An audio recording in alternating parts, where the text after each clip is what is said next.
বৰভাগৰ শিমলীয়া ভানুকুছিত মুকলি হ'ল নেক্সা এনজিঅ'। মুকলি কৰে নেক্সা এনজিঅ'ৰ সভাপতি দীনেশ ভট্টাচাৰ্যই। নলবাৰী জিলাৰ বৰভাগ ৰাজহ চক্ৰৰ অন্তৰ্গত শিমলীয়া ভানুকুছিত আজি এক গাম্ভীৰ্যপূৰ্ণ অনুষ্ঠানত মুকলি কৰা হয় নেক্সা নামৰ এটা বেচৰকাৰী এনজিঅ'ৰ কাৰ্যালয়। উক্ত এনজিঅ'টোৰ ফিতা কাটি মুকলি কৰে এনজিঅ'টোৰ সভাপতি দীনেশ ভট্টাচাৰ্যই।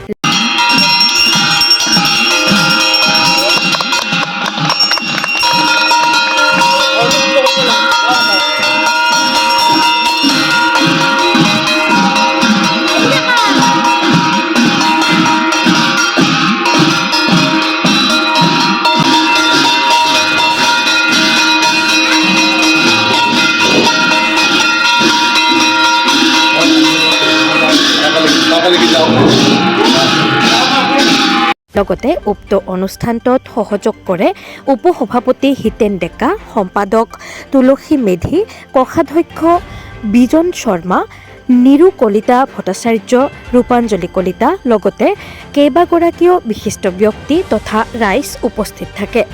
নেক্সা এনজিঅ'ৰ লক্ষ্য আৰু উদ্দেশ্য হৈছে শিক্ষা, স্বাস্থ্য, ক্ৰীড়া, কৃষি আৰু উদ্যোগৰ লগতে সমাজৰ বিভিন্ন দিশত গুৰুত্ব দি ৰাইজৰ লগত সমাজখনক আগবঢ়াই নিয়াৰ প্ৰধান লক্ষ্য বুলি সভাপতিগৰাকীয়ে জানিবলৈ দিয়ে। আমি ৰেজিষ্ট্ৰেশ্যন পালোঁ এই 25 চনৰে মাৰ্চ মাহত আমি ৰেজিষ্ট্ৰেশ্যনটো পাইছোঁ। আৰু ৰেজিষ্ট্ৰেশ্যনটো পোৱাৰ পিছতে আজি এই শুভ মুহূৰ্তত নেক্সা এনজিঅ' অপেনিং কৰিলোঁ। শিক্ষা, স্বাস্থ্য এইবিলাকত মনোনিৱেশ কৰাৰ উপৰিও আমি ইণ্ডাষ্ট্ৰিয়েল ডেভেলপমেণ্ট কৰাৰ কাৰণে আমি যৎপৰোনাস্তি চেষ্টা কৰিম। প্ৰথম ইয়াৰ পৰাই ষ্টাৰ্ট কৰিছোঁ, পিছলৈকে সম্প্ৰসাৰণ কৰাৰ চেষ্টা কৰিম। অসম ভিত্তিতে কৰা হৈছে। স্বাস্থ্য শিক্ষাক লৈ বেছি গুৰুত্ব দিয়া হ'ব যদিও আমি ইণ্ডাষ্ট্ৰিয়েল ডেভেলপমেণ্টৰ ওপৰত বিশেষকৈ গুৰুত্ব দিওঁ। এনজিঅ' বুলি ক'লে যে পাৰ্টিকুলাৰ এটা বা দুটা কামেই নহয়। শিক্ষাৰ ক্ষেত্ৰত ক'ব লাগিলে যে ধৰি লওক এনেকুৱা মেধাৱী ছাত্ৰ আছে যে তেওঁলোকৰ পৰিয়ালৰ অৰ্থনৈতিক বহুত দুৰৱস্থা, তেনেকুৱা স্থলত সেই ল'ৰাজনক উঠি আহি শিক্ষা দীক্ষাৰ ক্ষেত্ৰত আমি যথেষ্ট অৰ্থনৈতিকভাৱে সহায় কৰিম। বা আমি গাঁও অঞ্চলত যিবিলাকে প্ৰাইভেট টিউশ্যন দিব নোৱাৰে, স্কুলৰ শিক্ষাই চাফিচিয়েণ্ট নহয়, তেওঁলোকক আমি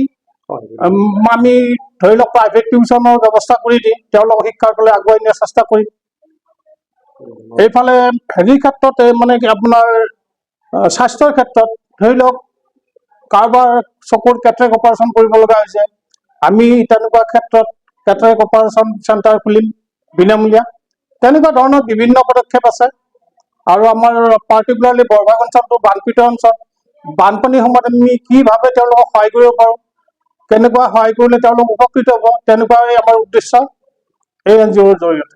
এই ক্ষেত্ৰতো নভবা নহয়, আমি সময়ৰ লগে লগে আমি ট্ৰেক্টৰৰ ব্যৱস্থা কৰি তেওঁলোকৰ মাটি চহাই দিয়াৰ ব্যৱস্থা আমি কৰিম বুলি ভাবি আছোঁ। এগ্ৰিকালচাৰৰ লগত যোগাযোগ কৰি বীজ কেনেকুৱাকৈ আনিব পাৰি, উপযুক্ত ভাল বীজ, তাৰো ব্যৱস্থা আমি নিশ্চয় এগ্ৰিকালচাৰৰ লগত লগ হৈ কৰিম।